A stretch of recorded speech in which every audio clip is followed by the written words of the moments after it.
कहानियों की क्यारी में प्रस्तुत है च्यवन ऋषि और राजकुमारी सुकन्या। प्राचीन काल की बात है। उस समय भारत में राजा सत्यवती का शासन था। वे अत्यंत न्यायप्रिय, प्रजासेवक एवं कुशल प्रशासक थे। सद्गुणों का व्यापक प्रभाव राजा के पुत्रों पर भी पड़ा। उनके पुत्र और पुत्रियां अपने पिता के पद चिन्हों पर ही चल रहे थे। राजा सत्यवती अपने पुत्रों को देखकर स्वयं प्रसन्न रहा करते थे। एक दिन राजा सत्यवती अपने पुत्र पुत्रियों के साथ वन विहार के लिए निकले। राजा रानी तो एक सरोवर के निकट विश्राम के लिए बैठ गए, लेकिन उनके पुत्र पुत्रियां परस्पर टहलते घूमते दूर जा निकले। असमय ही राजकुमारी सुकन्या ने मिट्टी के टीले में 2 चमकदार मणियां देखी। कुतूहलवश सुकन्या उस मणि के निकट आई। नजदीक देखने पर भी वह चमकती वस्तु को समझ न पाई। तब उसने सूखी लकड़ी की सहायता से दोनों चमकदार मणियों को निकालने का यत्न किया, लेकिन मणि निकली नहीं, अपितु वहां से खून बहने लगा। मणि के खून टपकते देख सुकन्या और उसके भाई बहन घबरा गए। वे सभी अपने पिता के पास आए और पूरी बात कह सुनाई। महाराजा सत्यवती अपने पत्नी के साथ उस स्थान पर पहुँचे और देखते हुए दुखी मन से बोले, बेटी, तुमने बड़ा पाप कर डाला। यह च्यवन ऋषि हैं जिनकी तुमने आँख फोड़ दी। यह सुनते ही सुकन्या रो पड़ी। उसका शरीर कांपने लगा। टूटते हुए स्वर में उसने कहा, मेरी जानकारी में नहीं था कि महर्षि बैठे हुए हैं। मैंने बड़ा अनर्थ कर डाला। यह कहकर वह फिर से फूट फूट कर रो पड़ी।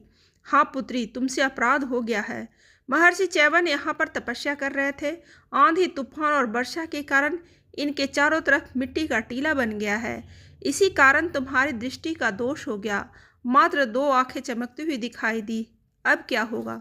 इतने में च्यवन ऋषि के कराहने का स्वर भी सुनाई दिया। कातर स्वर सुनकर सुकन्या ने तय किया कि मैं इस पाप का प्रायश्चित करके इस हानि की क्षतिपूर्ति करूंगी। तुम्हारे प्रायश्चित से ऋषि की आंखें तो वापस नहीं आएगी, यह राजा सत्यवती ने कहा।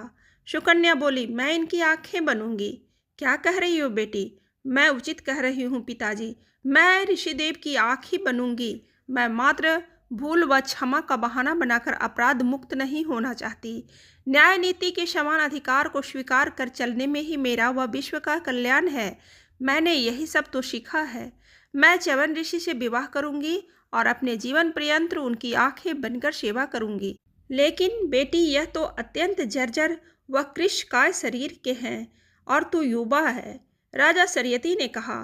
सुकन्या बोली, पूज्य पिताजी, यहाँ पात्रता और योग्यता का प्रश्न नहीं है। मुझे तो सहर्ष प्रायश्चित करना है। मैं इस कार्य को धर्म समझकर तपस्या के माध्यम से आनंद पूर्वक पूर्ण करके रहूंगी। मुझे अपना आशीर्वाद प्रदान करें।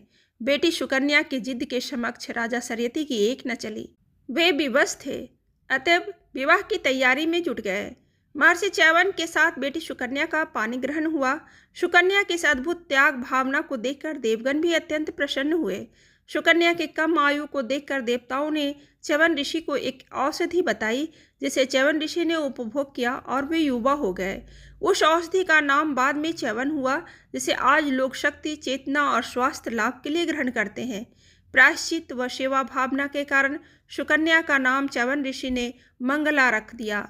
वह आज भी अपने गुणों के कारण नारी जगत में वंदनीय और पूजनीय है।